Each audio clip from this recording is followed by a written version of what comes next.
Buongiorno, ben ritrovati e buona domenica. Siamo in diretta, manca un minuto alle 12 e come sapete siamo in attesa della firma del nuovo DPCM che dovrebbe esserci mercoledì, dove probabilmente insomma da indiscrezioni ci sarà una stretta sui locali e sulle mascherine all'aperto. Poi ne parleremo anche assieme al presidente dell'Ascom di Treviso, locali insomma che rischiano insomma di chiudere in maniera anticipata o di ridurre la capienza degli clienti all'interno dei locali stessi. Parleremo oggi anche di bonus, lo faremo insieme ai miei ospiti, di bonus, di affitti. Come sapete preoccupa la situazione anche degli affitti qualora ci fosse un lockdown, una zona rossa o comunque ci fossero dei problemi, visto l'aumento graduale e costante di queste settimane dei contagi, e lo faremo insieme a Monica Marcon del Centro Studi ANACI del Veneto. Buongiorno. Buongiorno. E insieme a Maurizio Ceschini, presidente dell'ANACI di Treviso. Buongiorno. Buongiorno. Prima però di iniziare, come vi avevo detto, aumento costante purtroppo dei contagi in tutto il Veneto, in tutta Italia ma anche nel Veneto. I dati di questa mattina rispetto a ieri sera sono di 176 nuovi positivi, di cui 36 a Treviso, 38 a Venezia, 20 a Verona, 39 a Vicenza, 15 a Belluno e 20 a Padova. Per quanto riguarda quindi le persone attualmente positive sono 4.235. I ricoverati positivi, quindi ricoverati in ospedale, sono 178, 20 persone si trovano ricoverate in terapia intensiva. Questi dunque i dati di oggi, un graduale aumento costante. Parleremo anche dei test rapidi che dovrebbero iniziare proprio da lunedì, quindi da domani, nelle scuole per cercare di arginare poi il problema delle classi in isolamento, in classi intere in isolamento. Parliamo però di bonus. In questo momento molti lo conoscono, molti lo sanno, molti ancora non lo sanno, il bonus 110%, un'occasione importante per i cittadini. Come sta andando? Come sta andando è una domanda che ancora non può avere risposta, perché tutti conoscono il titolone, il super bonus, ma pochi sanno che cosa veramente è e pochissimi hanno cominciato a deliberare e a contattare i professionisti per mettere in atto questa bella e grande opportunità che il legislatore dell'emergenza ci ha offerto. Ecco, chi può usufruire di questi bonus? Sostanzialmente tutti, dal proprietario della singola casa al proprietario della schiera, perfino locatori, conduttori, titolari di diritti di godimento, l'utilizzatore di un leasing. La grande opportunità, la grandissima opportunità è sicuramente per i condomini. Ecco, una domanda. Una persona che dice voglio utilizzare questo incentivo, come deve fare? Allora, la primissima cosa da fare è rivolgersi ai professionisti, perché è una grande opportunità, ma è un'opportunità che difficilmente può essere gestita in autonomia con competenze proprie. Mi verrebbe da dire che nemmeno i singoli professionisti che da soli possono occuparsi, perché tecnici commercialisti o tecnici ingegneri o avvocati, da soli faticano a comporre il puzzle in maniera competente e professionale come va fatto. Una sinergia occorre. Ecco, si parla di condomini, stanno aumentando i casi, purtroppo c'erano già problemi di riunioni condominiali, questo aumento di contagi crea un ulteriore problema. Sì, infatti ha ragione. Il problema nostro è che se si pensava fosse una situazione abbastanza più semplice. Abbiamo detto ripartiamo nel mese di settembre in modo tale di poter anche noi portare avanti il nostro arretrato, perché giustamente anche i nostri bilanci, come era stato emanato nel decreto rilancio, la sistemazione anche con i vari conteggi, il bilancio di chiusura, il bilancio preventivo che qualcuno ha sempre la preoccupazione di dire pago o non pago perché non è stato approvato questo bilancio, ci stiamo trovando leggermente un attimino un po' in difficoltà adesso con questi dati. In più c'è questo bellissimo super bonus che è molto bello come è stato lanciato, infatti rilancio, ma ci troviamo anche noi adesso in grosse difficoltà, ma soprattutto anche come procedere a livello anche burocratico. Difficoltà proprio per le riunioni? Difficoltà in particolare modo per le riunioni perché le sale che noi abbiamo a disposizione non sono tante e c'è la famosa distanza. Il problema della distanza è che dobbiamo rivolgersi a strutture che a tutt'oggi non sono tutte preparate e quindi sono ridotte nel nostro territorio. Quindi anche noi queste difficoltà le abbiamo. In più, giustamente, siamo anche sollecitati, ma non da tanti, ma da parecchi ormai, perché il super bonus ormai viene sulla bocca di tutti e non possiamo avere anche questi incontri. Questo è anche un fattore negativo per dare anche una tranquillità e far capire un po' le varie procedure che noi dobbiamo effettuare. Ecco, parlavamo delle persone insomma che possono usufruire o meno di questi bonus, c'è la richiesta? La richiesta più o meno competente c'è, la richiesta è elevatissima. Il problema è che sia gli amministratori di condominio che i professionisti sono ancora in attesa di veder definito purtroppo il quadro normativo, perché avevamo avuto a maggio il decreto rilancio che qualificava questa possibilità nei suoi termini essenziali, abbiamo visto convertito a luglio il decreto rilancio che ha sostanzialmente confermato l'impianto, ma per esempio i decreti del Mise che danno proprio i connotati tecnici perché ingegneri e commercialisti possano effettuare le loro asseverazioni e i loro visti di congruità sono stati messi in discussione non più tardi del 26 settembre dalla Corte dei Conti che ha nuovamente rinviato questi decreti. Questo cosa comporta? Che tutti i professionisti sono attualmente fermi. Purtroppo, quindi qualche partenza può essere data, lo studio di fattibilità, perché i presupposti principali sono comunque chiari, sono noti, gli studi di fattibilità, e cioè ci sono o non ci sono le caratteristiche per poter usufruire del bonus, questo può essere comunque attualmente già programmato, già studiato. I dettagli tecnici, invece, per i dettagli tecnici bisognerà purtroppo ancora aspettare un po', credo. Ecco, si parlava di chi può usufruire o meno del bonus, ma tutti abbiamo sostanzialmente una quali sono però i molto requisiti? ampia. Perché magari una persona dice, ma io lo posso fare qui, i requisiti proprio principali. Ecco, allora, per parlare dei requisiti bisogna intanto chiarire che i due filoni di interventi sono qualificati per lo più come interventi trainanti, e cioè l'efficientamento energetico, gli impianti di climatizzazione, l'isolamento, il famoso cappotto, e interventi di natura antisismica. Questi sono i tre principali interventi che possono, se messi in atto, trascinare altri interventi con la stessa percentuale altissima di agevolazione del 110%, e quindi con uno di questi tre interventi trainanti chi vuol fruire del super bonus può anche aggiungerci le colonnine di ricarica elettrica, i pannelli fotovoltaici e altri interventi.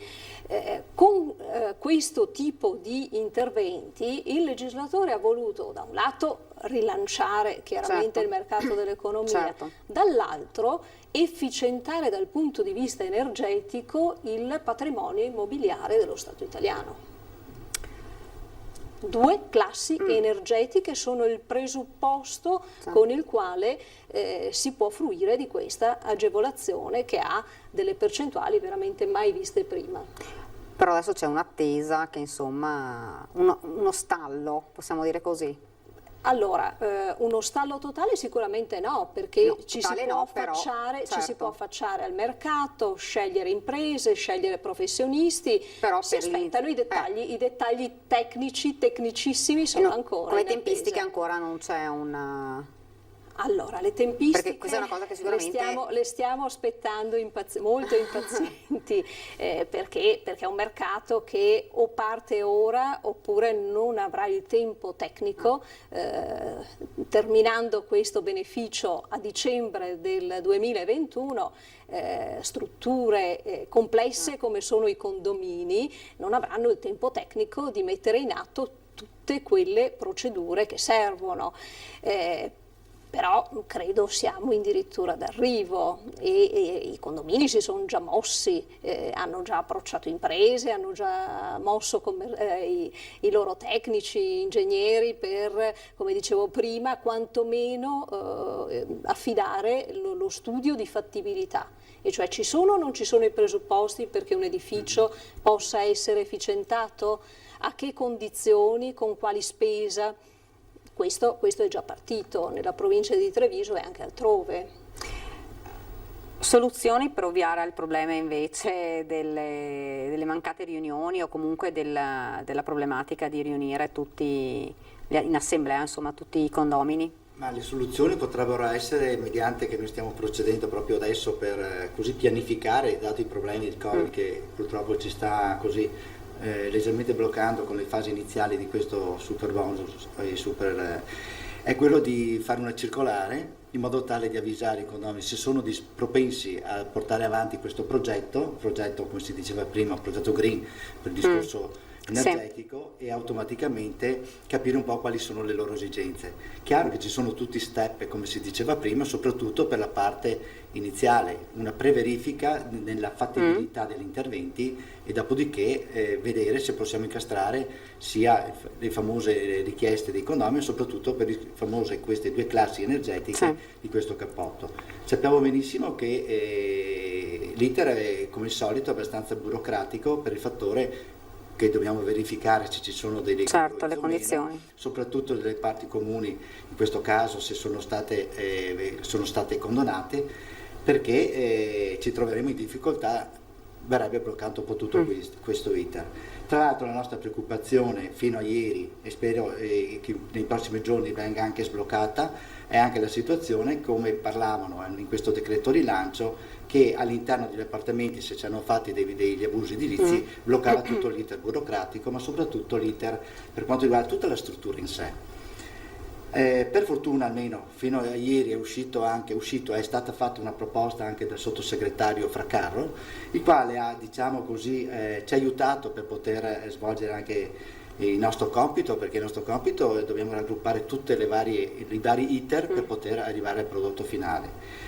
Questo sta di fatto, oltre al discorso delle delibere assembleari, che sappiamo benissimo che per fortuna per procedere a questa tipologia abbiamo un terzo per quanto riguarda le delibere assembleari.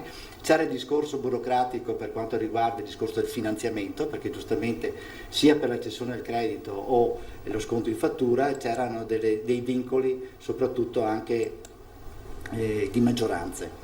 Queste maggioranze sembra siano state anche proposte per quanto riguarda anche la possibilità di, anziché avere i 2/3 della maggioranza, avere in pratica un terzo come va con il discorso decreto rilancio.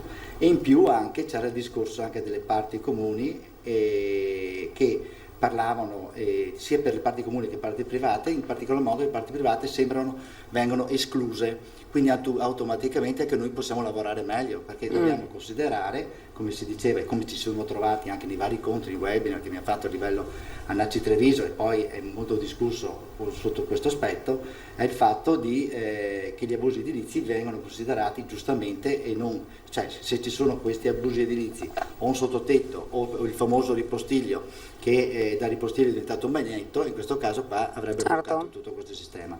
Sembra da questa proposta, mi auguro che si segua in questa direzione di poter anche togliere questi paletti per poter lavorare meglio. In più c'era anche un altro fattore, il fattore diciamo delle parti da condonare, ma non solo per quanto riguarda l'edificio diciamo singolo come torre in verticale, ma anche quelli in orizzontale, perché c'erano anche dei paletti, perché purtroppo dobbiamo capire che da quando è uscita la disposizione, quindi vale a dire nel periodo di agosto, ogni giorno c'è stato tutto questo susseguirsi di modifiche a livello legislativo, e pian pianino anche noi stiamo vedendo così uno spiraglio di luce per poter incastrare tutte queste problematiche, e chi amministra anche strutture in orizzontali c'erano anche queste problematiche per capire quali erano le parti comuni dove noi potevamo agire o meno, perché essendo una struttura in orizzontale non è facile individuarle, e soprattutto se hanno diritto o meno facendole rientrare nello stesso edificio. Ecco, non so se magari lei ha a disposizione qualche numero, ma a livello di condomini, quanti hanno in provincia di Treviso, se avete magari qualche numero, hanno fatto la richiesta?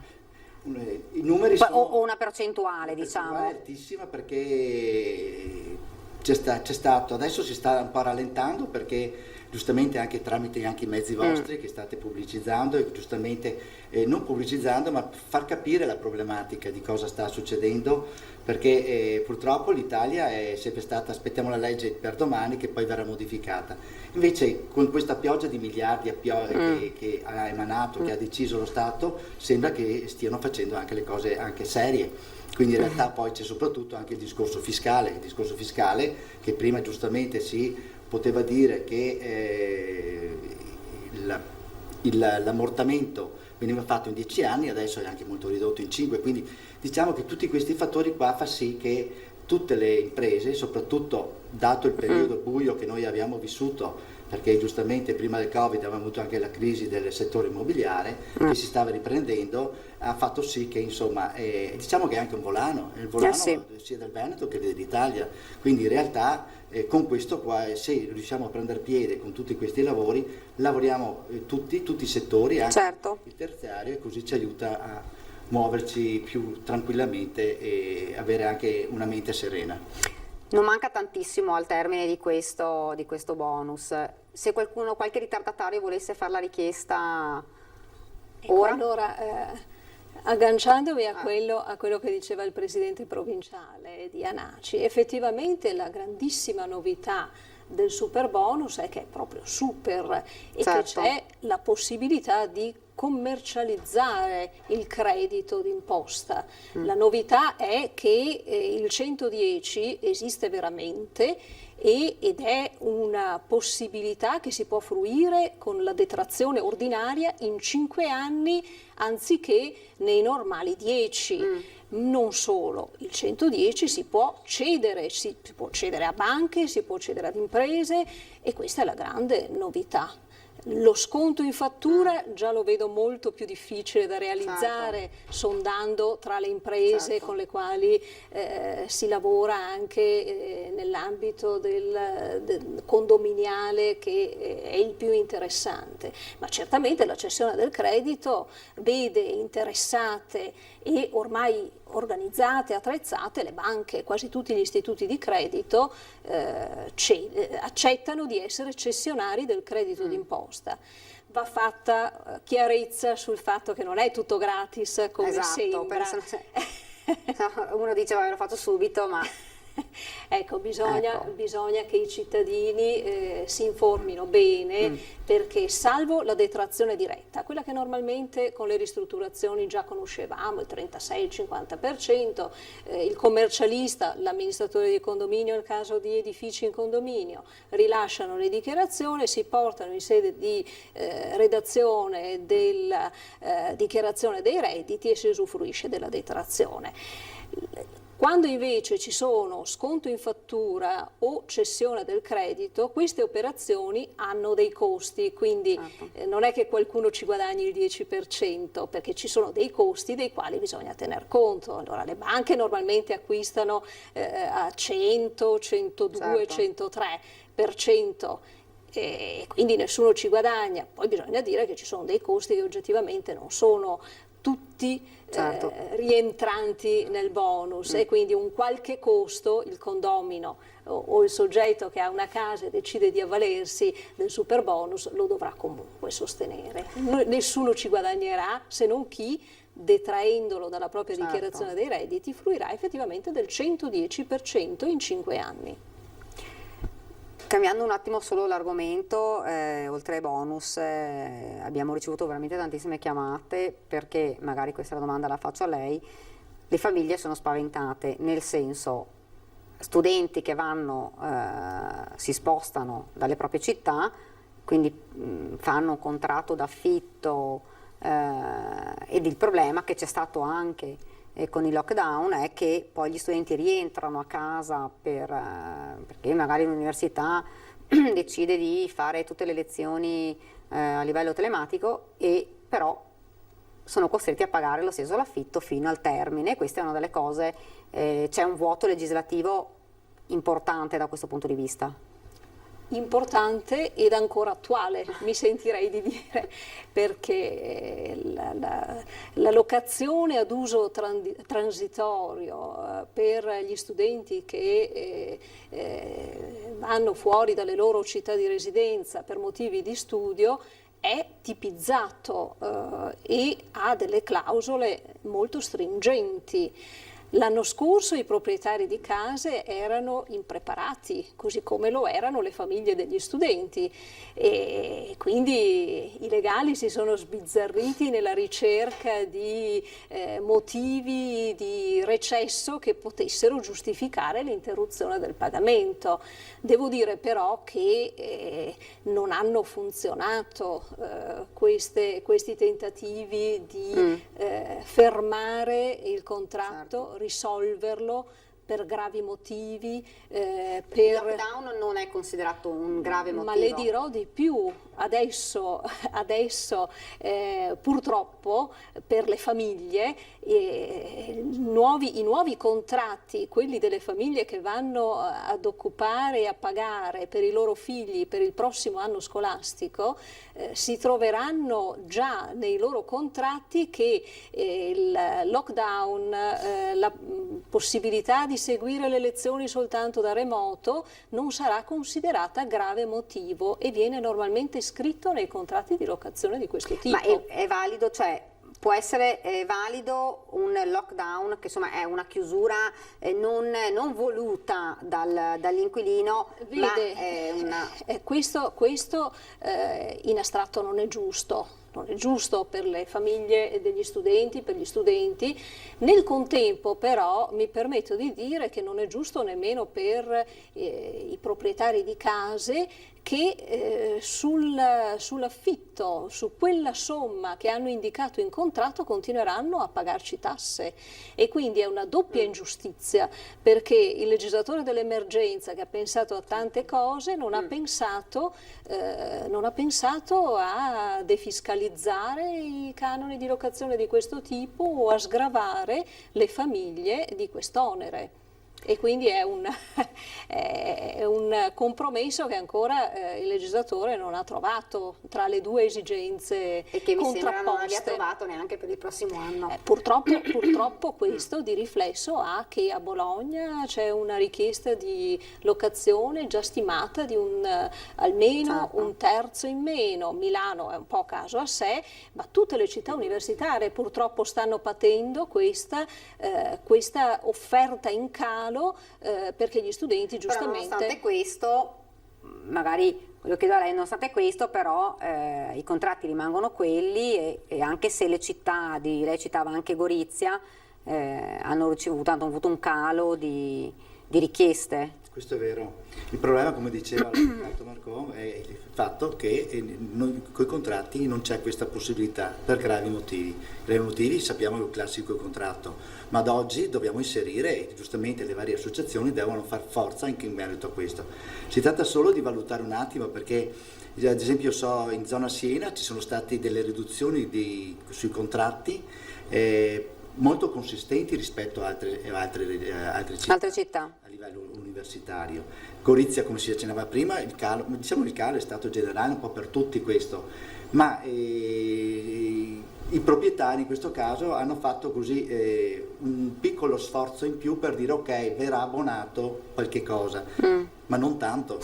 Dobbiamo capire che purtroppo adesso le lezioni che vengono svolte nei centri universitari non sono più come quelle di prima, quindi purtroppo ci sono anche le varie distanze. Qualcuno la prossima settimana, so che qualche università lo fanno direttamente in sede, però rimane sempre il problema che questi ragazzi vanno e vengono e in linea di massima purtroppo rimangono anche a casa per questo fatto. Sta di fatto che adesso c'è la volontà del genitore in questo caso, perché giustamente è il genitore che supporta il figlio, è che nei contratti di disdetta, se è fattibile, se il proprietario l'accetta, viene messa una piccola clausola di, come dire, dateci almeno 3 mesi di disdetta in modo tale che possiamo anche noi gestirci al meglio.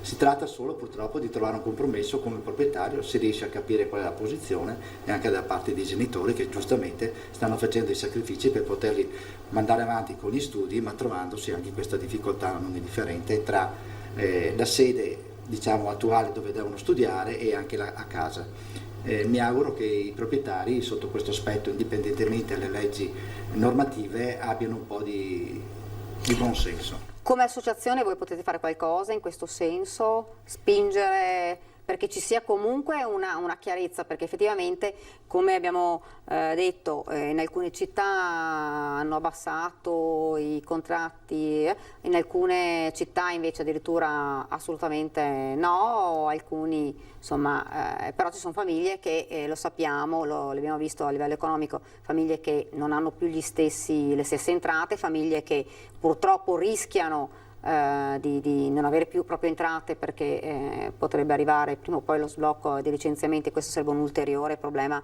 enorme a livello economico, a livello lavorativo per i dipendenti e questo come associazione... Tutte le associazioni, a quanto mi risulta, stanno consigliando, spingendo i propri associati alla negoziazione di fronte alla diatriba che rischia di essere trascinata in tribunale per valutare se il motivo sia grave o meno, se il recesso sia legittimo o meno, se la risoluzione richiesta sia legittima o meno.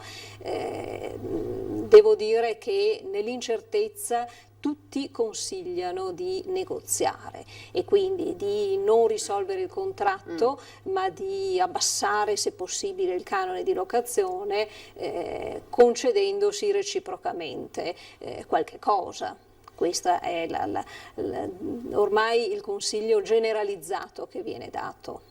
Quindi anche alle famiglie, insomma. Anche alle famiglie cercare di ottenere uno sconto se proprio si sta a casa senza risolvere il contratto. Ecco, il consiglio che danno tutte le associazioni è quello di parlarne prima di firmare, perché poi una volta firmato, così com'è il contratto, poi diventa... certo, perché purtroppo molte famiglie firmano, poi dicono no, ma... No, ecco, quindi... questo va sempre consigliato, cioè i contratti leggeteli bene perché normalmente ci si impegna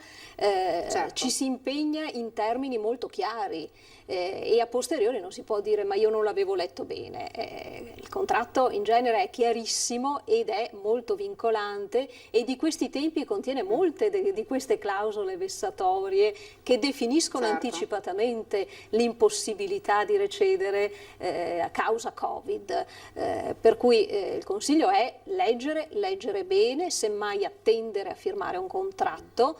So di molte famiglie che attendono per esempio il primo semestre piuttosto che sottoscrivere già adesso un contratto di locazione ad ottobre. Sappiamo che di solito è durata annuale, quindi aspettare come va l'autunno, vedere che evoluzione ha la pandemia per poi impegnarsi semmai al secondo semestre. È chiaro che il rischio qual è?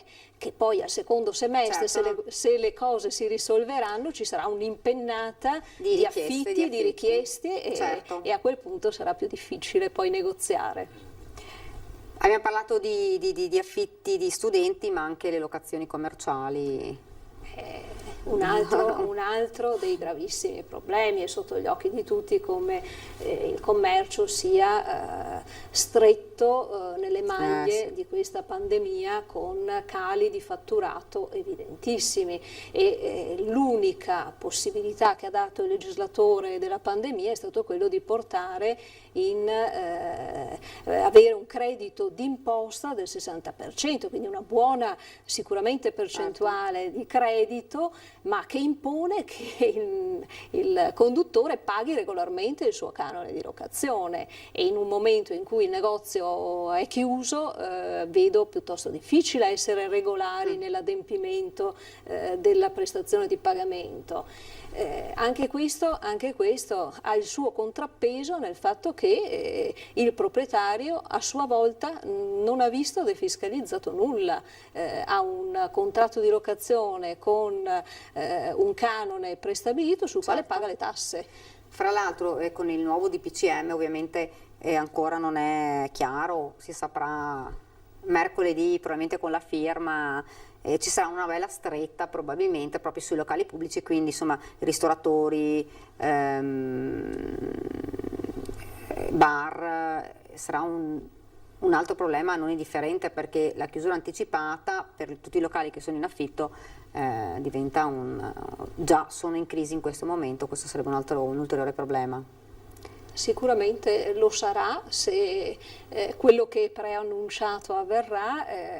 Ci auguriamo che il legislatore, oltre a pensare ai crediti d'imposta, pensi anche a qualcos'altro, perché non si può pensare che un proprietario, noi pensiamo ai grandi proprietari immobiliari che possono sopravvivere senza un affitto. In realtà ci sono persone che hanno investito, vivono su quel reddito e confidano nel pagamento di quel canone.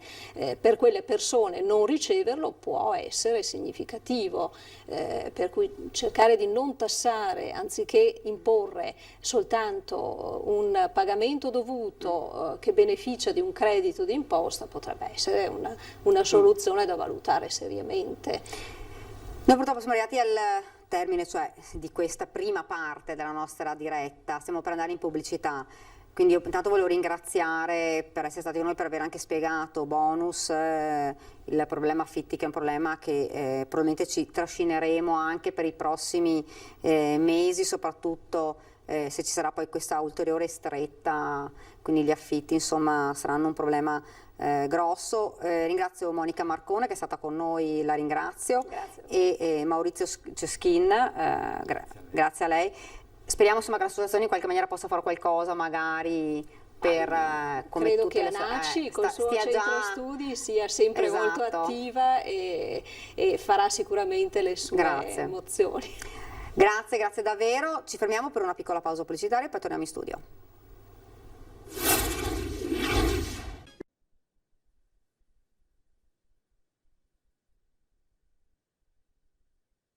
Nuovamente in studio. Siamo tornati nuovamente in studio, dunque abbiamo cambiato l'ospite, con noi in questo momento abbiamo Rachele Scarpa del PD. Buongiorno e bentornata. Grazie. Dunque, abbiamo parlato dei contagi, un aumento costante, lo avete visto in queste settimane, asintomatici, però insomma anche un aumento seppur controllato di ricoveri anche in terapia intensiva.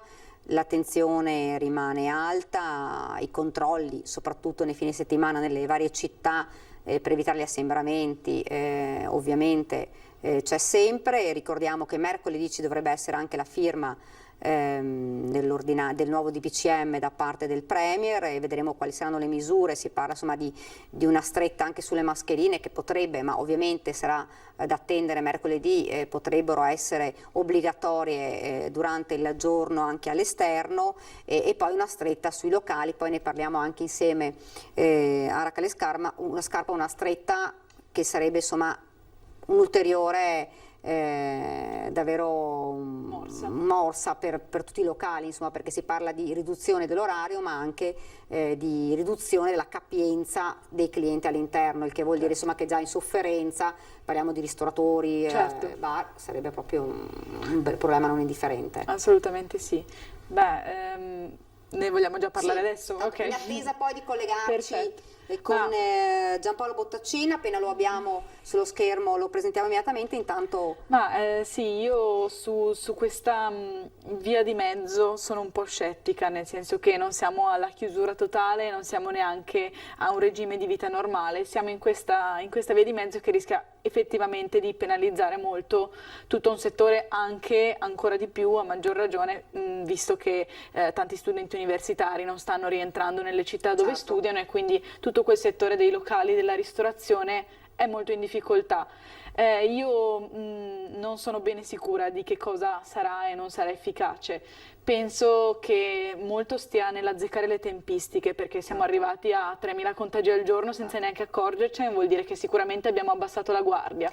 Non sono però sicura che sia la strada giusta. Sono aumentati i tamponi, questo va detto, insomma. Questo è verissimo, questo è verissimo. Non sono sicura che sia la strada giusta, perché rischia di mettere in difficoltà veramente tante persone. Allo stesso tempo mi rendo conto che è difficile dire, essere preparati e sapere che strada fare. Io vedo già sullo schermo Giampaolo Bottaccin, Lega, buongiorno. Buongiorno. Buongiorno. Con lei parlo, quindi mi fermo un attimo del nuovo DPCM. Volevo parlare con lei, insomma, maltempo ieri che fortunatamente ha toccato in maniera lieve il Veneto, però ha toccato altre regioni come il Piemonte in maniera invece piuttosto grave, e insomma si pensa che dal Veneto possa partire qualcuno in aiuto proprio di queste regioni? Ma allora, una situazione che è stata in modo particolare in Piemonte e anche in Lombardia. Da ieri mattina abbiamo dato la disponibilità nel corso di una riunione con queste regioni e con il Dipartimento Nazionale della Protezione Civile ad una colonna mobile regionale.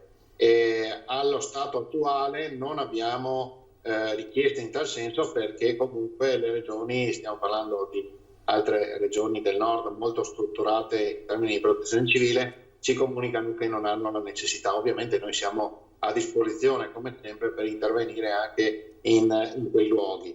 Per quanto riguarda il Veneto, è andata come previsto. Qualcuno aveva detto, evocando Vaia, che sarebbe stata una cosa come Vaia. Io l'ho sempre detto, le lingue, non sarà Vaia, infatti è stato Vaia.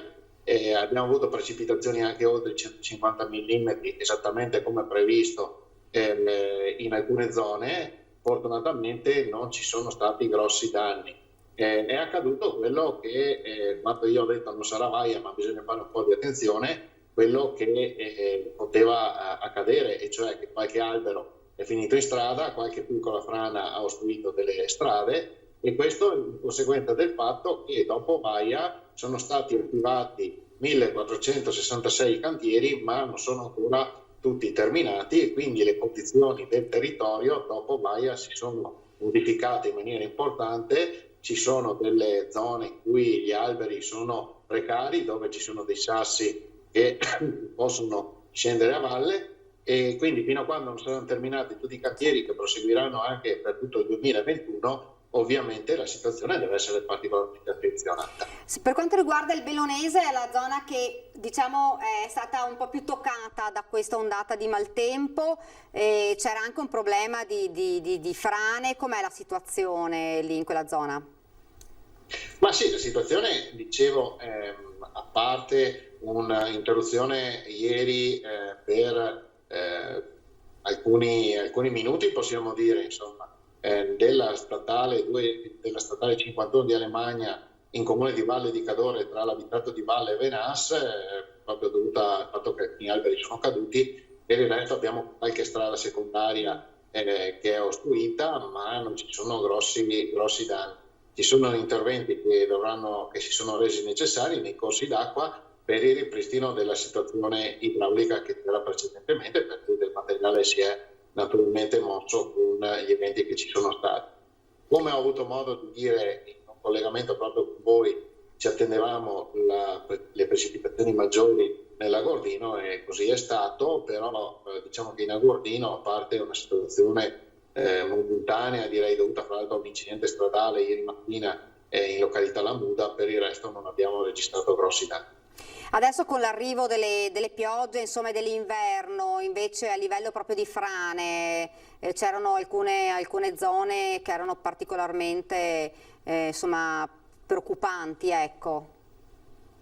Ma sì, allora intanto diciamo che in Veneto abbiamo oltre 9.500 frane censite e monitorate, e quindi voi capite la dimensione del problema.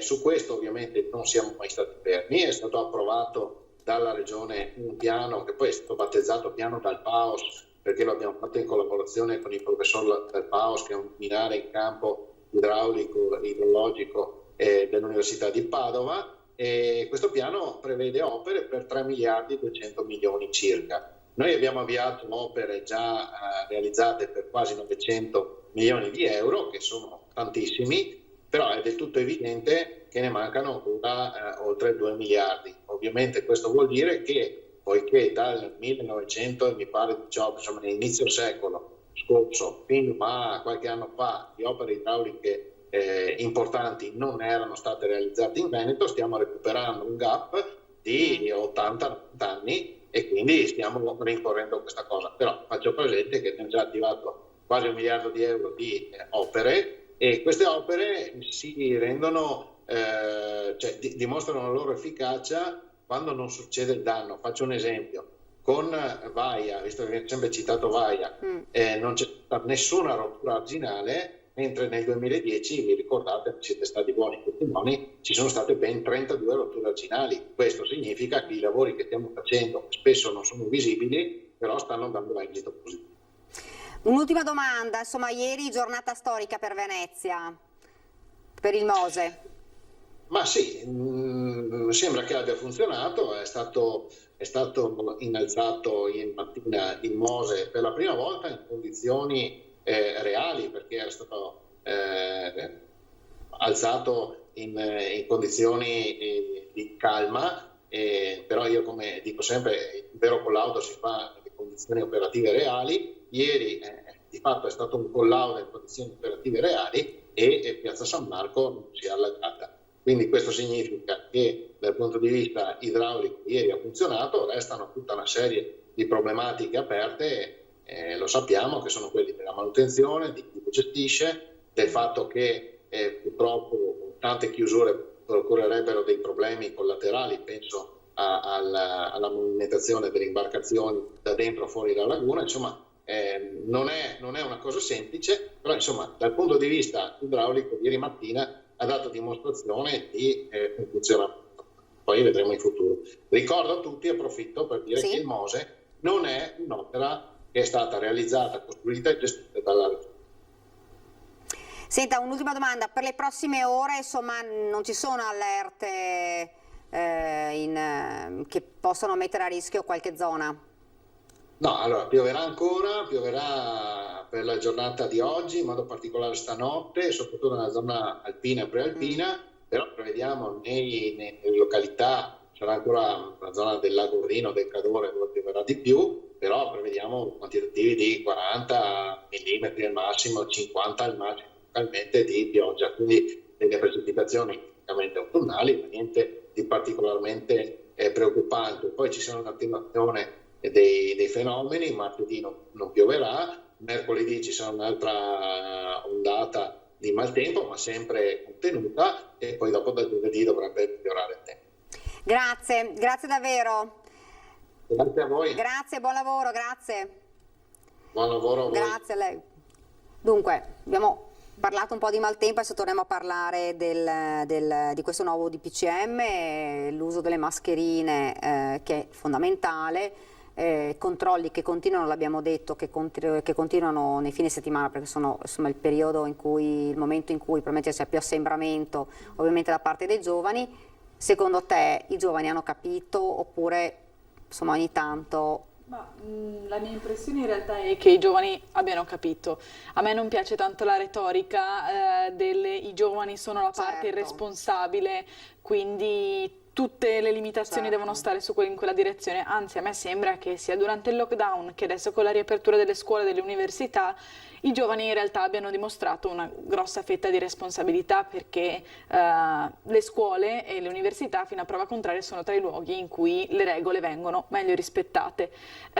Ovviamente c'è la famosa questione della movida che sicuramente è un punto, ma anche lì almeno poi per quella che è stata il mio modo di vedere e di approcciarmi alla situazione, non ho visto incredibili e rilevantissime trasgressioni. Io penso che i giovani siano responsabili, è bene continuare a fare un appello alla responsabilità. La mascherina secondo me va portata tutto il giorno, anche all'aperto, e penso che sia importante che ci sia un impegno collegiale in questo senso. E questo penso che sarà una delle forse delle novità di questo nuovo DPCM. Lo vedo sullo schermo Fabio Capraro, presidente di Ascom, Confcommercio di Treviso. Buongiorno.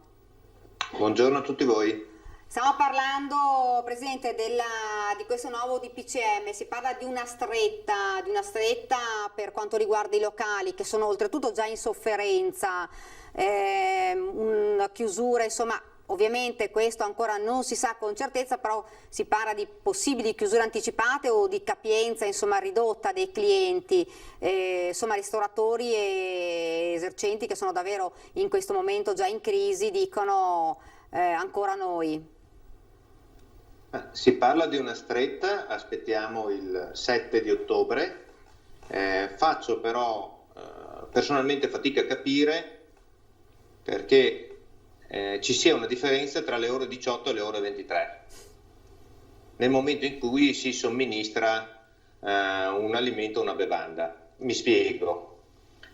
La stretta, che è a carico degli imprenditori privati, non può essere la soluzione perché la parte pubblica non è in grado di attuare i controlli.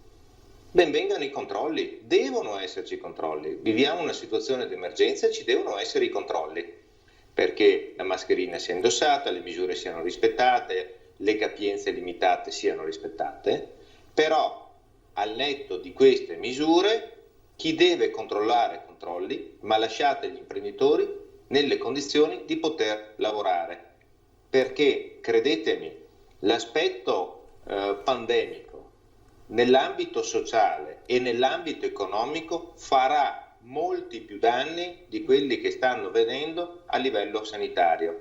Lo dico perché purtroppo ci sono delle attenzioni che sono anche molto semplici, perché la mascherina dobbiamo renderci conto che deve diventare come quella che una volta era la maglietta della salute, una seconda pelle. Non la useremo solo per qualche mese, la useremo davvero per il prossimo futuro, ma non è un grande sacrificio. Facciamo la cultura che serve, i controlli che servono, usiamola, verifichiamo questo, ma non limitiamo una impresa con tutto quello che ne consegue e non andiamo a limitare la socialità ancora di più di ciò che stiamo facendo, creando allarmismi, semplicemente perché alle ore 23 il nostro sistema non è in grado di attuare i controlli che servono. Certo. Questa è una posizione chiara e noi su questo stiamo combattendo, ma non può essere che ancora una volta rimetterci siano le persone, perché le imprese sono fatte di persone, di lavoratori, di famiglie di imprenditori. Credetemi, dopo 6 mesi e più dal lockdown di marzo, non solo non possiamo permetterci ulteriori lockdown, ma non possiamo neanche permetterci ulteriori allarmismi. Ciò che è importante è l'attenzione e la responsabilità. A livello di numeri, se fattibile, ovviamente bisogna attendere, come dice lei, appunto il 7 ottobre per capire insomma quali saranno le novità di questo nuovo DPCM, ma qualora ci fosse questa stretta a livello di numeri, abbiamo visto che alcuni ristoratori avevano deciso di attendere un po' per capire come si sarebbe evoluta la situazione in questo momento. Questa stretta potrebbe rischiare di far chiudere definitivamente alcuni esercenti e alcuni ristoratori. Beh, assolutamente sì, anche perché al netto delle discoteche che sono già chiuse, ci sono alcune tipologie di locali, penso ai pub, che lavorano in una fascia oraria serale e post cena. Ci sono alcune realtà della ristorazione che lavorano in seconda serata, per cui, ripeto, non si riesce a capire il motivo per il quale un orario rende pericolosa o meno una determinata situazione. Non è l'orario, è la concentrazione o il mancato di persone o il mancato rispetto di alcune misure e l'impossibilità a controllarle, per cui si intervenga sui controlli. Dico questo perché allo stesso modo trovo strano come le limitazioni sulle capienze all'aperto e al chiuso vengano indistintamente proposte limitando anche in questo caso l'attività di imprese. Ma sarà mica possibile che non riusciamo a distinguere tra le 1000 persone che possono accedere ad uno stadio da 50.000 spettatori, che ha 50 ingressi, che ha i posti numerati, che vende i biglietti nominativi, rispetto ad una realtà di un altro tipo di evento che raccoglie invece, magari in questo caso con dei rischi e senza queste misure, 1000 persone insieme. Ecco, non riesco a capire quale sia l'incapacità di questo governo e faccio lo stesso esempio riportando al limite delle 200 persone quando non si distingue tra un cinema e, ripeto, un locale da ballo. Ci sono delle soluzioni che possono essere adottate con maggiori conoscenze e maggior buonsenso. Ecco, io mi richiamo al buonsenso richiamando un passaggio del dottor Benazzi. Credo che queste prescrizioni, ecco, debbano essere adottate con buonsenso e mi sembra che in alcuni casi e anche nelle anticipazioni di questo decreto manchino. A livello di percentuale, vogliamo ricordare quanti non hanno riaperto, se lei ha qualche numero, e quanti potrebbero rischiare? Beh, ad ogni stretta, così come detto, i numeri cambiano, no? Perché cambiano le condizioni all'interno del quale si trovano a lavorare queste imprese. Noi abbiamo per alcuni settori un 10% delle strutture ricettive che non ha riaperto, abbiamo una percentuale poco più bassa anche per quello che riguarda la ristorazione di realtà che non hanno riaperto. È chiaro che di fronte tra l'altro ad una stagione che a maggior ragione condiziona gli spazi, perché nella stagione invernale gli spazi esterni sono limitati, in questo caso bisognerà intervenire con le amministrazioni locali perché vengano mantenuti plateatici, perché ci sia la possibilità di riscaldarli, che ci sia la possibilità di farli vivere anche d'inverno. E lo dico non solo per i locali pubblici, ma penso anche a quelle attività di vicinato per i quali, come in tutti i negozi, è limitato l'accesso, cioè l'accesso è contingentato. È chiaro che all'esterno si forma una coda.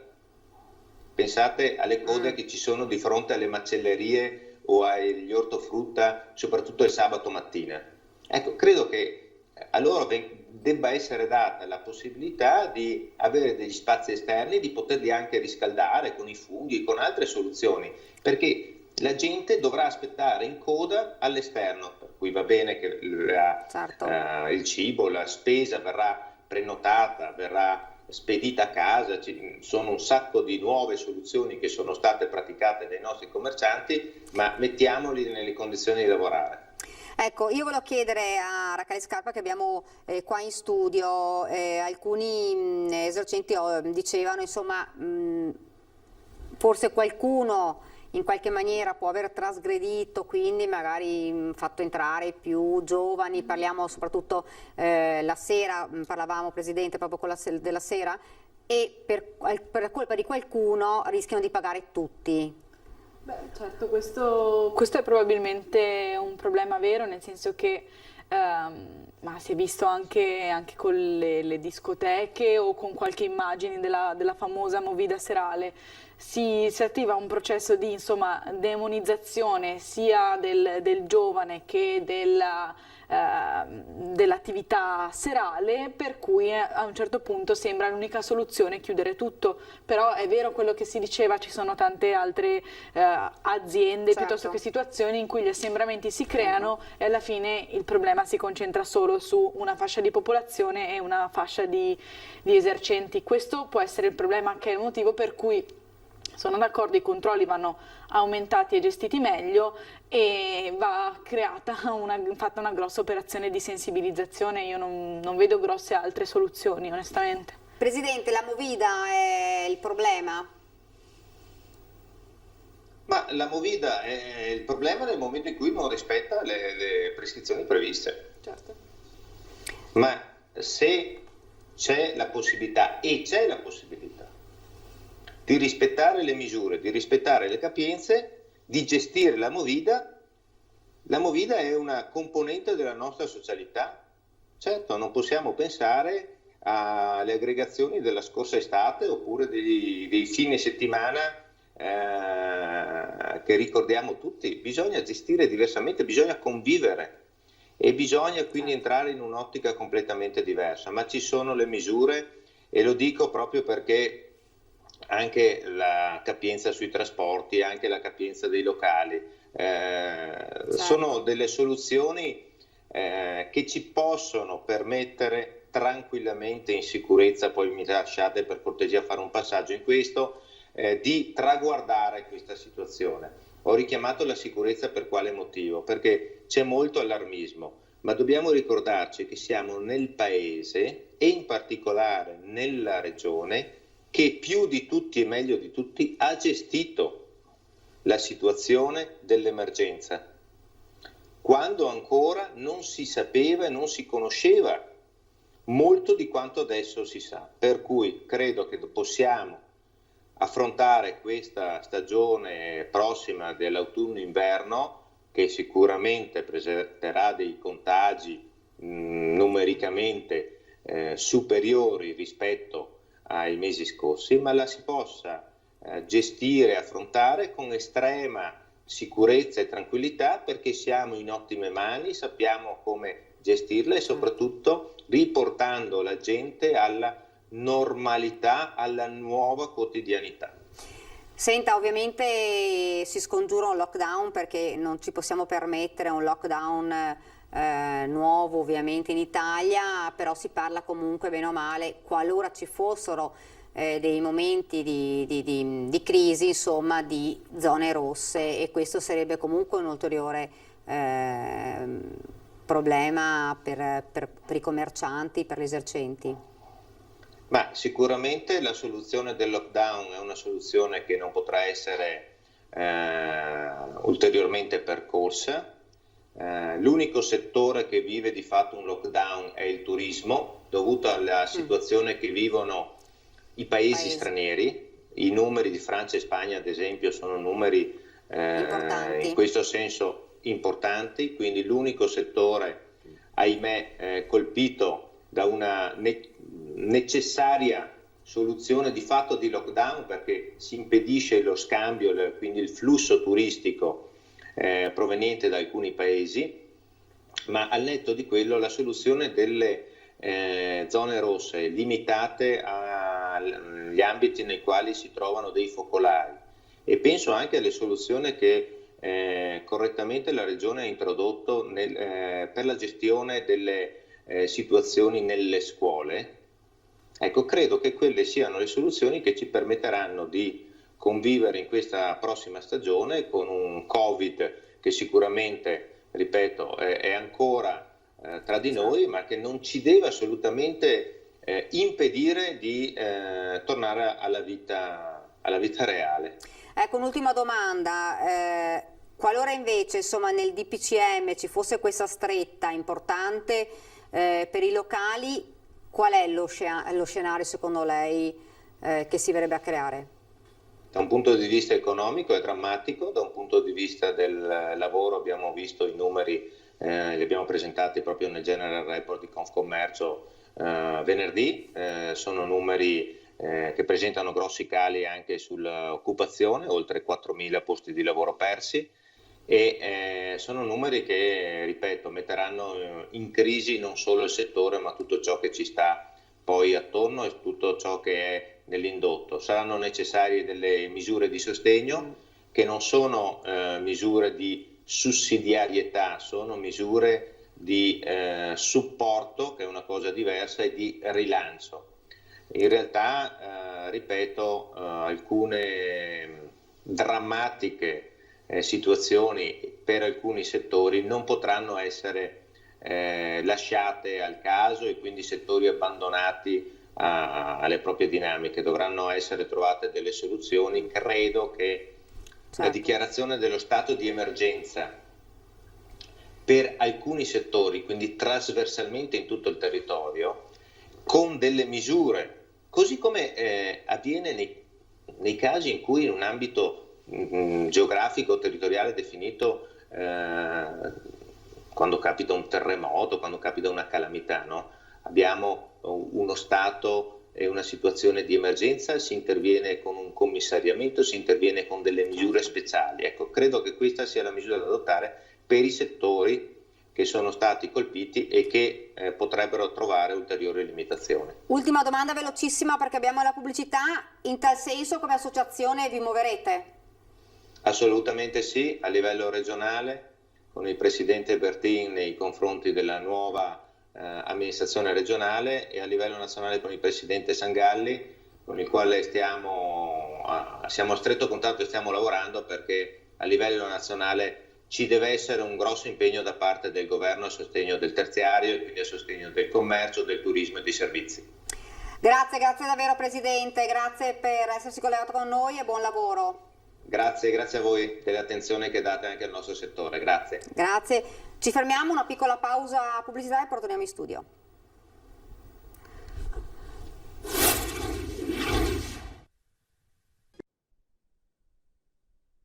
Nuovamente in studio per l'ultima parte di questa diretta, vedo sullo schermo e lo presentiamo subito il sindaco di Belluno Jacopo Massaro, buongiorno. Buongiorno a voi. Buongiorno, dunque intanto le chiedo subito insomma la situazione, un'allerta che fortunatamente non è stata insomma tale, il maltempo che c'è stato ma non insomma in quello che insomma si aspettava. Com'è adesso in questo momento la situazione lì? No, la situazione in questo momento è molto buona, ci sono sicuramente dei rovesci che però si alternano adesso addirittura a momenti di sole, quindi proprio una situazione molto migliorativa rispetto alla previsione originaria. Ovviamente in questi 2 giorni però abbiamo adottato una serie di cautele che erano quelle necessarie e obbligatorie e direi automatiche rispetto a quello che poteva essere lo scenario di rischio che veniva in qualche modo dato al CFD. È uno scenario di rischio basato naturalmente su alcune previsioni che purtroppo chiaramente, o meglio, che per fortuna noi abbiamo e abbiamo anche abbastanza accurate normalmente. Tutti ci ricordiamo con lo scenario di Baia che cosa è successo, no? Sono accaduti dei fatti che qualcuno diceva che non sarebbero mai potuti accadere in provincia di Belluno e invece sono accaduti e per fortuna che ci hanno avvisato. Da allora chiaramente molti dei modelli su cui si basano le previsioni sono un po' saltati o comunque sono entrati un po' in crisi e fanno un po' fatica a darci una previsione realistica. La previsione era sicuramente peggiore rispetto a quello che poi si è verificato, però credo che queste misure che abbiamo adottato siano misure comunque che erano necessarie, perché adesso è molto semplice adesso dire che la previsione era sbagliata, sarebbe stato un po' più difficile poi dopo invece giustificare magari qualcuno che si era fatto male a causa del fatto che non avessimo preso le giuste precauzioni. D'altronde basta guardare cosa sta succedendo in Liguria, in Piemonte, in altre regioni per capire che la perturbazione c'è, i problemi ci sono, noi siamo stati graziati, ringraziamo il cielo che siamo stati graziati e ci siamo preparati per nulla, ma va bene così, meglio essere preparati piuttosto che impreparati. C'è stata un po' non voglio parlare di polemica, ma insomma un po' di amarezza per alcuni genitori che dicono insomma sono stati tanti mesi a casa i ragazzi, forse questa volta si poteva magari evitare. Ma guardi, col senno di poi si potevano fare tante altre cose, si poteva fare tutto fatto meglio, potevamo evitare una serie di ordinanze, potevamo consentire alla gente di avvicinarsi ai corsi d'acqua, io l'ho vietato per esempio, e col senno di poi è tutto facile. Diciamo che chiaramente i genitori si lamentano, io capisco perfettamente, io sono un genitore, ho i bambini a scuola, so perfettamente quanta fatica abbiamo fatto durante il lockdown e so quanto bisogno ci sia oggi di recuperare in qualche modo diciamo tutta la scuola che è stata persa in questi mesi qua, ma voglio dire mi verrebbe da polemizzare di più sul fatto che magari i bambini sono andati a scuola, sono tornati a scuola per poi interrompere le lezioni per fare le lezioni, tanto valeva aprire le lezioni dopo, cioè ci sono tante cose che si possono fare in modo diverso. Detto questo, però, vorrei anche ricordare, per esempio, nel mio comune, quando con Vaia il prefetto ed io decidemmo di chiudere le scuole, e faccio notare che eravamo gli unici favorevoli a questa misura, erano tutti contrari. Qualche consigliere comunale mio aveva fatto dei post su Twitter, su Facebook, dicendo: per 2 gocce d'acqua il sindaco se la fa addosso e chiude le scuole. 8 ore dopo c'era stata la più grande devastazione che abbiamo conosciuto dopo il Vajont, per cui voglio dire, è sempre facile a posteriori. Certo. Diciamo questo, chiaramente chi fa le previsioni del tempo, cioè i previsori, sono persone che non è che lavorino con la sfera di cristallo, lavorano sulla base delle informazioni che abbiamo, delle esperienze che abbiamo, dei modelli che esistono e che, come dicevo prima, sono entrate in crisi, e quindi fanno le migliori valutazioni possibili sulla base dei modelli che ci sono. Alcune volte ci prendono in pieno, altre volte no. Però ribadisco, sottolineo che ai genitori che in questo momento magari si lamentano un po' per il fatto della chiusura delle scuole, e io capisco, non è una polemica, una critica, comprendo perfettamente il disagio che è stato creato, però sulla base, diciamo, a queste persone dico anche: provate a prendere, guardate su qualche sito di informazione delle altre regioni, guardate che cosa è successo in Liguria, in Piemonte, in Lombardia, in altre regioni a noi vicine, e ditemi se tutto sommato fosse capitato a casa nostra questo scenario, se voi non foste stati i primi a pretendere che il comune chiudesse, o meglio la prefettura chiudesse le scuole. Comunque danni ne abbiamo avuti, sono caduti degli alberi, ci sono stati alcuni colate di fango che hanno invaso le strade e le hanno rese inagibili, abbiamo avuto un cavo dell'elettricità che è caduta, non è che non abbiamo avuto niente, insomma. Mi immagino se un genitore fosse passato col proprio figlio in macchina, oppure se lo scuolabus che portava il figlio a scuola fosse passato sotto il cavo elettrico che si è staccato ed è caduto per terra, se poi dopo sarebbe stato zitto, oppure se magari andava poi dal sindaco a lamentarsi dicendo: se le strade non sono sicure i bambini devono stare a casa. Tra l'altro, insomma, questo penso che sia un po'. Fra l'altro, Sindaco, lei l'ha detto, ovviamente ci sono state regioni dove insomma il maltempo c'è stato ed è stato importante, con danni davvero gravissimi, quindi voglio dire, comunque effettivamente non è che non c'è stato niente, non c'è stato da nessuna parte. Sindaco, ma il tempo è lo stesso, a noi è andata meglio. Esatto. Sindaco, invece, cambiando argomento proprio per un secondo, poi magari ci sentiremo anche nei prossimi giorni, perché volevo parlare con lei, adesso abbiamo poco tempo, però della stagione turistica, insomma, quella estiva che è terminata, un po' come è andata, insomma in montagna sembra meglio rispetto che in altre zone. Ma noi in montagna sicuramente siamo stati privilegiati, la situazione del Covid ha spinto le persone ad andare in posti dove c'è una particolare attenzione per le condizioni igienico-sanitarie, noi siamo abbastanza noti per essere, insomma, tra i posti più attenti, più puliti, eccetera, e inoltre ovviamente a ricercare quelle situazioni dove c'è aria buona, ambiente diciamo incontaminato, eccetera, quindi da noi è andata tutto sommato molto bene. Abbiamo avuto un flusso turistico tutto sommato importante. È chiaro che è un anno molto particolare per noi, anche noi abbiamo avuto delle difficoltà, poi dopo chiaramente dobbiamo aspettare il 31 dicembre per tirare la somma finale, ma da noi non è andata così male.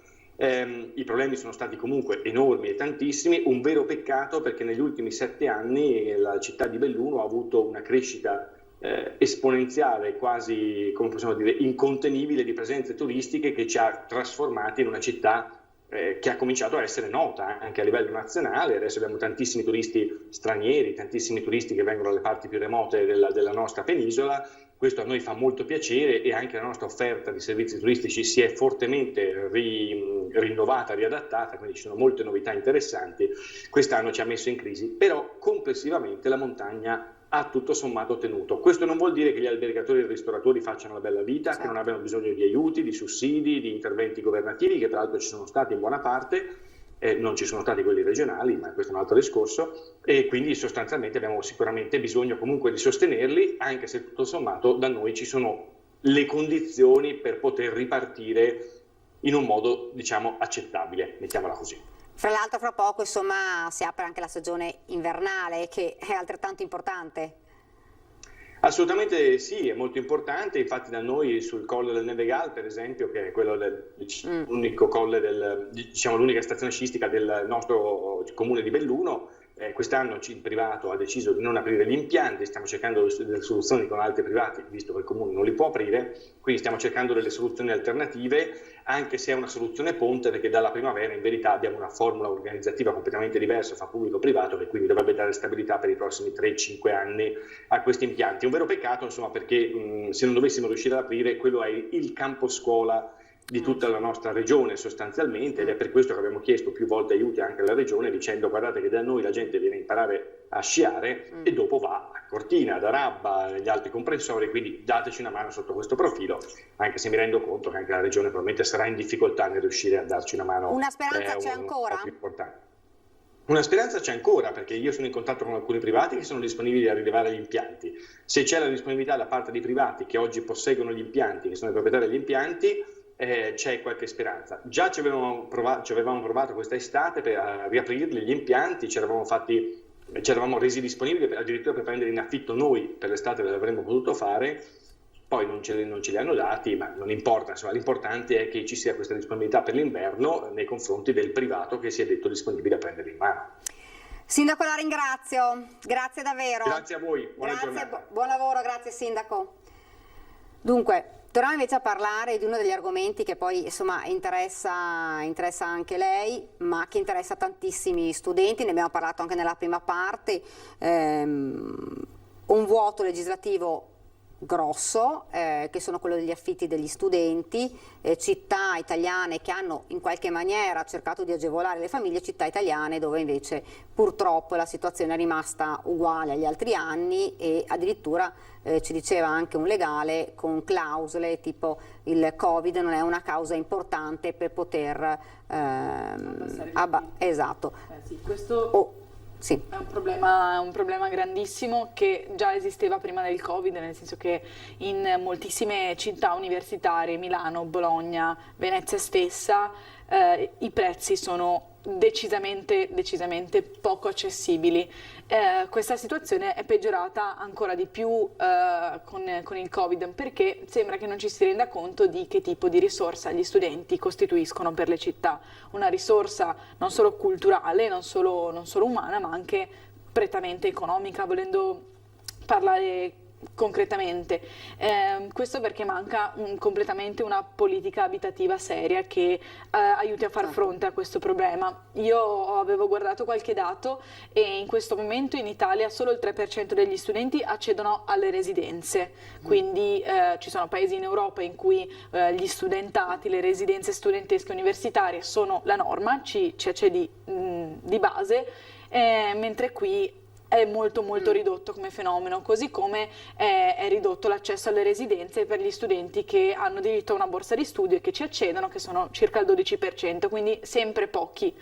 Servirebbero fondi a livello nazionale da parte del governo, perché oggettivamente per fare dei contratti a canone calmierato, per fare appunto una seria politica abitativa, per far fronte a questo problema, l'unico modo è investire. Certo. E anche imporre ai proprietari con degli incentivi, con dei sostegni, con dei contributi, di abbassare questi affitti, perché gli studenti non se li possono permettere. Ecco, ci sono molti studenti, ci dicevano insomma, che attendono il primo semestre insomma, da gennaio per poter andare nelle città dove studiano, invece che adesso proprio per la paura di chiusure, non tanto delle città di lockdown, ma per chiusure proprio delle università che stanno già facendo comunque misti, cioè alcuni fanno in presenza, altri fanno via telematica. Sì, c'è una situazione estremamente frammentata, ci sono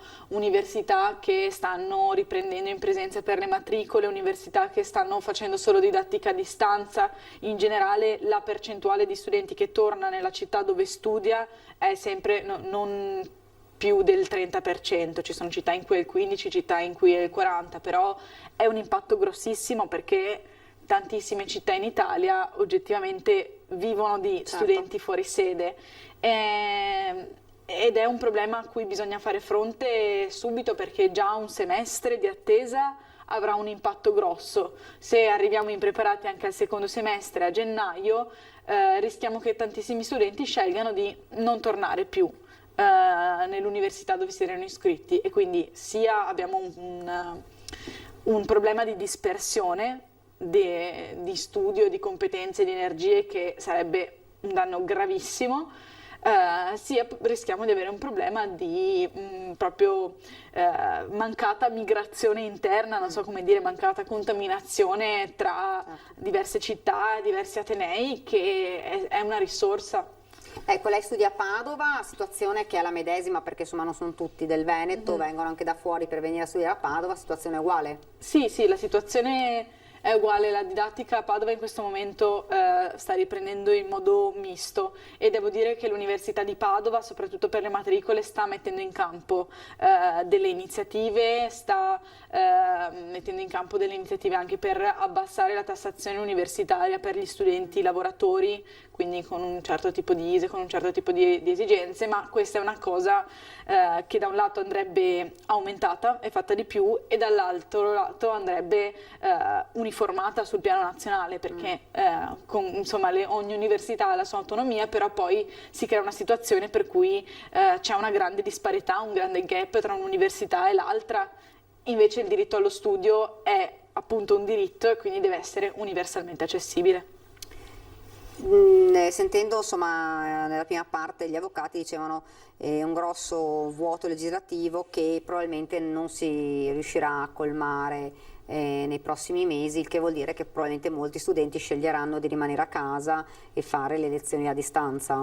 Sarà un grosso problema, da un lato perché possiamo raccontarcela, però la didattica a distanza non è la didattica in presenza, la socialità e lo scambio e il confronto diretto sono una parte veramente consistente dell'università, e non si può pensare di rendere permanente la didattica a distanza, e quindi sarà un problema. Il fatto che tanti studenti scelgano di non andare a studiare fuori causerà tutte le conseguenze di cui abbiamo parlato prima, e in una situazione in cui già i locali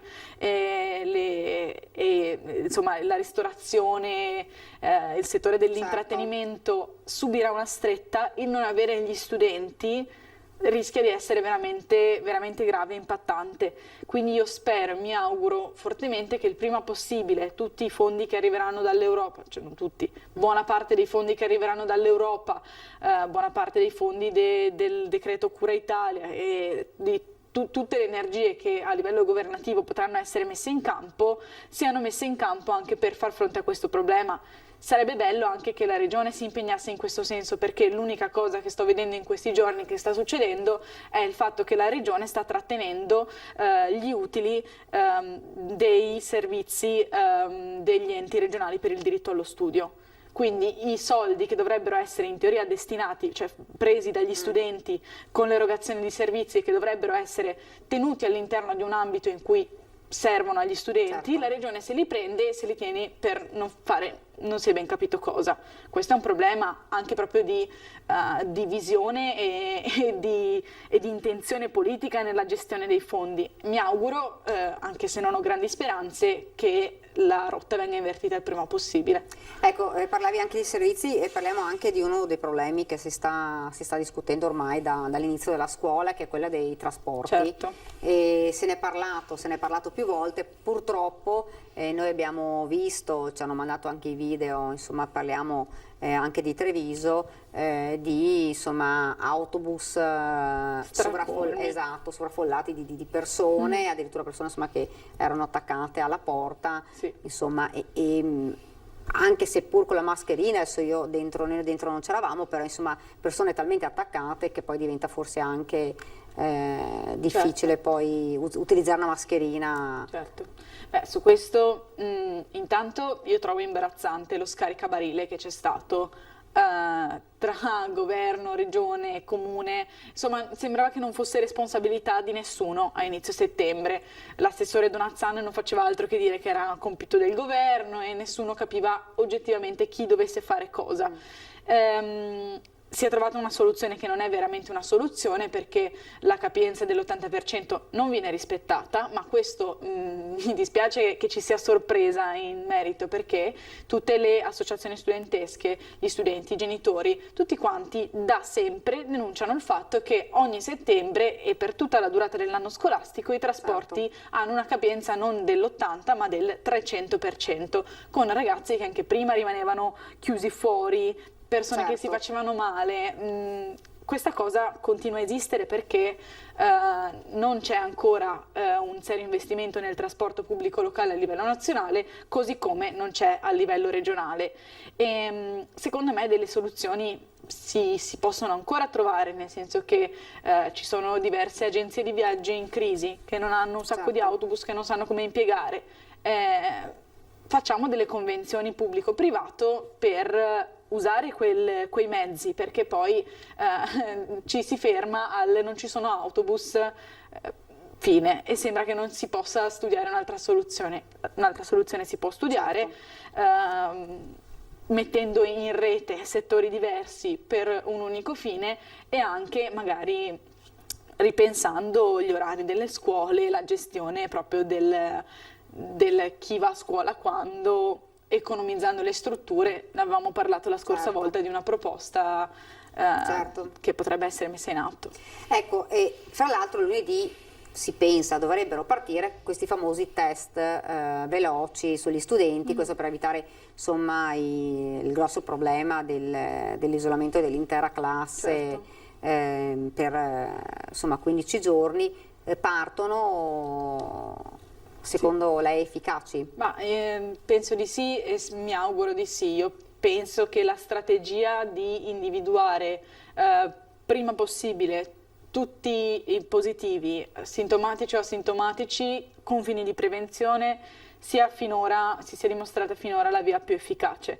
Quindi se è possibile farlo anche all'interno delle scuole, magari con metodi un po' meno invasivi, un po' meno lenti del tampone col cotton fioc, non posso che essere felice, anzi spero che questa cosa venga fatta al meglio, in modo da veramente rendere le scuole il luogo più sicuro in cui si può stare. Anche perché appunto in questo periodo purtroppo nella Marca, come in tutte le altre insomma, città, insomma, tante classi hanno dovuto fermarsi proprio all'inizio per aver trovato... Sì, e questo ha un impatto grosso, appunto come dicevo prima. La didattica a distanza non è la didattica in presenza, soprattutto per le scuole di infanzia. Io penso ai ragazzini più piccoli, è molto molto importante il contatto umano, è molto molto importante una vicinanza del professore, della maestra che ti spiega, che ti fa vedere, il poter interagire, e queste cose il computer le limita fortemente. Quindi senza contare che rimane il problema di chi ha accesso o meno ai computer, ai mezzi tecnologici, perché anche questo non è proprio scontatissimo. Certo. Quando è arrivata qui la cosa insomma, di cui avevamo parlato erano i giovani, non dobbiamo colpevolizzare i giovani ovviamente, perché non sono loro quelli che veicolano solo il virus. Purtroppo ci sono anche tanti atteggiamenti da parte di persone adulte che continuano magari a non portare, magari a non utilizzare la mascherina anche nei luoghi chiusi, quindi vogliamo ricordare che anche eminenti esponenti della politica italiana, diciamo. Ecco, vogliamo ricordare che è importante in questo momento, proprio per cercare di aiutare a non veicolare insomma il virus da persona a persona, ed evitare poi insomma già l'aumento è costante nelle ultime settimane l'utilizzo della mascherina. Fra l'altro il DPCM potrebbe portare proprio all'utilizzo continuo anche all'aperto. Sì, su questo mi accodo all'appello. La mascherina va portata sempre. Lo dico ai ragazzi giovani come me, che vivono come me la paura di contagiare i propri genitori, i propri nonni. Portate la mascherina. Non seguite l'esempio di chi nega l'esistenza del virus, di chi va a fare i comizi febbricitante e di chi non ha a cuore veramente la salute e il bene di tutti. Ecco, importante, ricordavo perché lo abbiamo ricordato all'inizio, c'è stato un aumento importante di contagi, nelle ultime 24 ore 261, insomma le persone positive nel Veneto in più, quindi numeri che cominciano a essere davvero preoccupanti, anche se dobbiamo dirlo, molti sono asintomatici e molti dovuti al continuo aumento dei tamponi che fanno ovviamente scoprire questi casi in più. Certo. Io ringrazio per essere stato con noi Rachele Scarpa, ne siamo arrivati Grazie al termine di questa edizione. Vi do appuntamento a domani, sempre per l'edizione, per la nostra nuova diretta, in attesa ovviamente, vi abbiamo detto, della firma da parte del Premier del nuovo DPCM che dovrebbe essere mercoledì, quindi con tutte le novità che comporterà questo nuovo DPCM. Grazie davvero, grazie a Rachele Scarpa, grazie per averci seguito e arrivederci.